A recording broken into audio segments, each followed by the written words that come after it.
About 5% of the elongated skulls that we find in Paracas are so complex in shape and size that it's hard to believe that they're the result of any form of cranial deformation. Skulls so elongated, so alien-looking, that they defy everything we know about human biology. For nearly a century, they've sat in silence. The mysterious Paracas skulls of Peru. Once dismissed as myth, they puzzled archaeologists for decades, until modern DNA testing revealed something that no one was prepared for. The results didn't just surprise scientists, they shattered the story of human history as we know it. This is the mystery of the Paracas skulls, and the shocking DNA that changed everything. The discovery, to understand how this mystery began, we have to go back almost a century, to 1927, in the desolate Anantisuend, sun-scorched deserts of the Paracas Peninsula in southern Peru. A Peruvian archaeologist named Julio Tello was leading an excavation that would rewrite ancient history. Beneath the wind-blown sands, his team uncovered something incredible.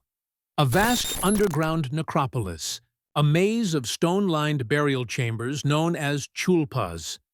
Inside, they found over 300 skulls. But these weren't ordinary human remains. Their heads were stretched, elongated far beyond normal proportions, almost inhumanly so.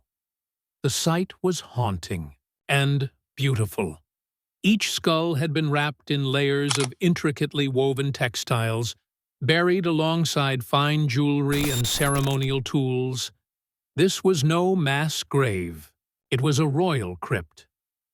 Radiocarbon dating revealed the truth.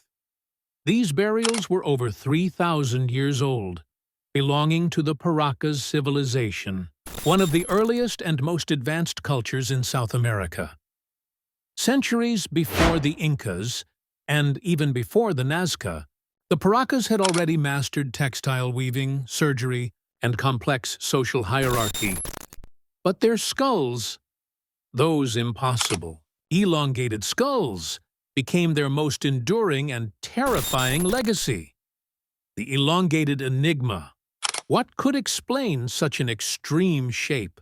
For decades, scientists believed it was the result of a ritual practice called cranial deformation. From infancy, the soft skull of a baby could be wrapped in tight bands or bound between wooden boards. Over years, the pressure would slowly mold the head into a new, elongated shape. This was not random cruelty. It was symbolism. To the Paracas, the head was sacred. It housed the mind, the soul, the divine spark. By reshaping the skull, they were reshaping identity itself, marking certain individuals as special, powerful, or even godlike. Across the world, other cultures did this too. The Maya, tribes in Africa, even the ancient Huns. But the Paracas skulls were different. Their elongation wasn't just aesthetic, it was extreme.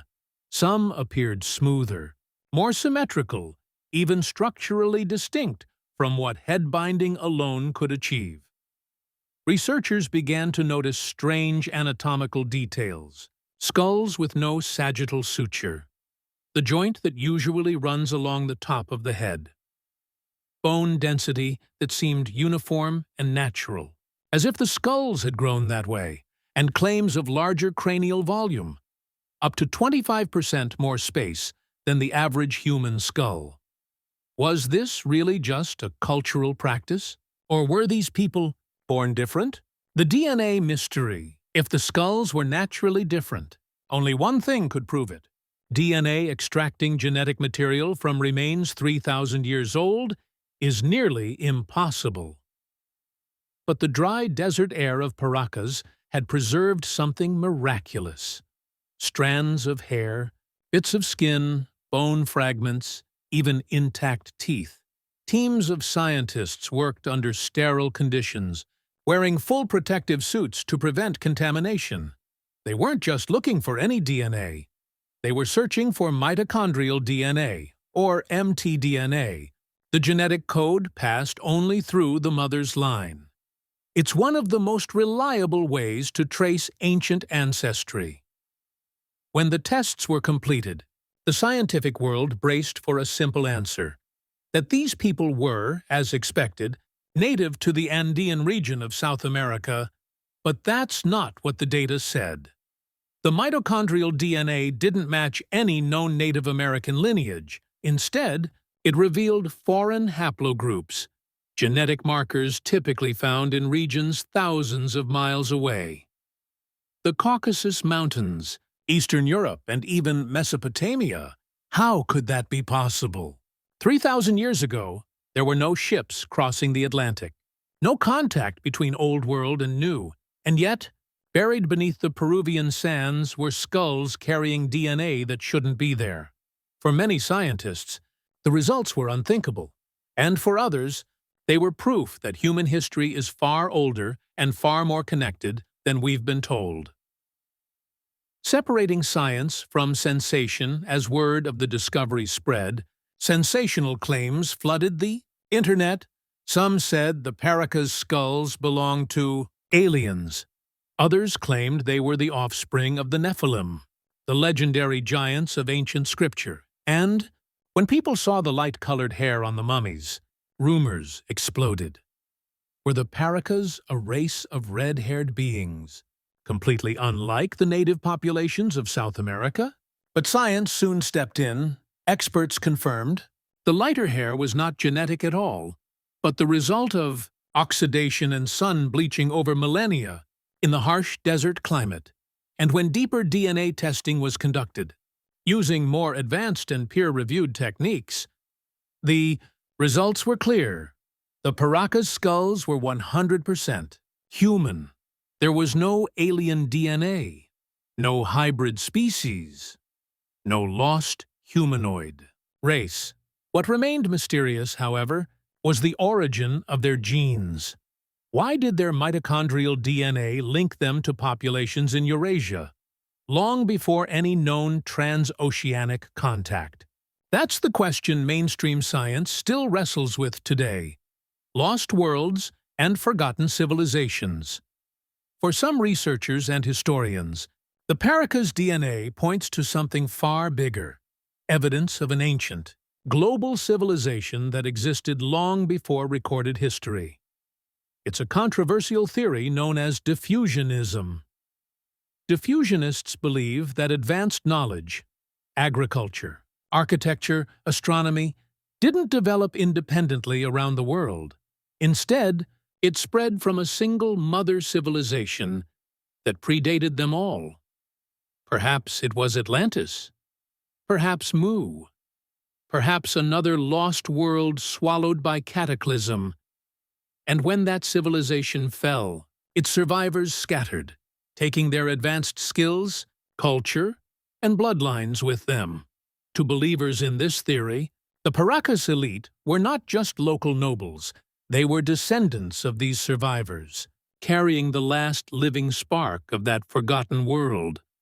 Their cranial shaping wasn't just a status symbol, it was an act of remembrance, a way of physically becoming what they believed their divine ancestors once were. Music, swells, ancient chanting, and wind. Could this explain their refined craftsmanship, their advanced surgery, and the mysterious foreign DNA? Or is it just another myth layered onto the sands of Peru? Suppression or science? The mystery only deepens when you realize how hard it is to access the Paracas remains today. Researchers have repeatedly reported restrictions and denials from Peruvian institutions, guarding the skulls. Every delay, every unanswered request, fuels speculation of a cover-up. Is it simple scientific caution, or something more deliberate? Because if future, large-scale studies confirmed old-world DNA in these skulls beyond all doubt, it would rewrite everything. It would mean transoceanic contact occurred thousands of years before Columbus. It would force historians to redraw the map of early civilization, proving that humanity was interconnected long before history says it was possible. For now, The evidence remains tantalizing but incomplete. The Paracas skulls refuse to give up all their secrets. The final question: so what are the Paracas skulls really telling us? Are they simply the product of ritual and devotion? A culture using the human body to symbolize spiritual power? Or are they fragments of a forgotten chapter in human history? One that hints at lost migrations, sunken worlds, and civilizations erased by time. Perhaps the truth lies somewhere in between. What we do know is this: the Paracas people were brilliant, complex, and deeply spiritual. They mastered art, medicine, and ceremony long before the empires that followed. Their skulls, elongated, majestic, and haunting, remain silent messengers from a past we still don't fully understand. And maybe that's what makes them so powerful. They remind us that history isn't finished. It's still being written, bone by bone, strand by strand, beneath the shifting sands of time. Outro so. What do you think? Are the Paracas skulls proof of an ancient transoceanic migration, or echoes of something even more mysterious? Let us know your thoughts in the comments below. And if you enjoyed this journey into history's strangest mysteries, don't forget to like, subscribe, and tap the bell for more deep dives into the past that refuses to stay buried.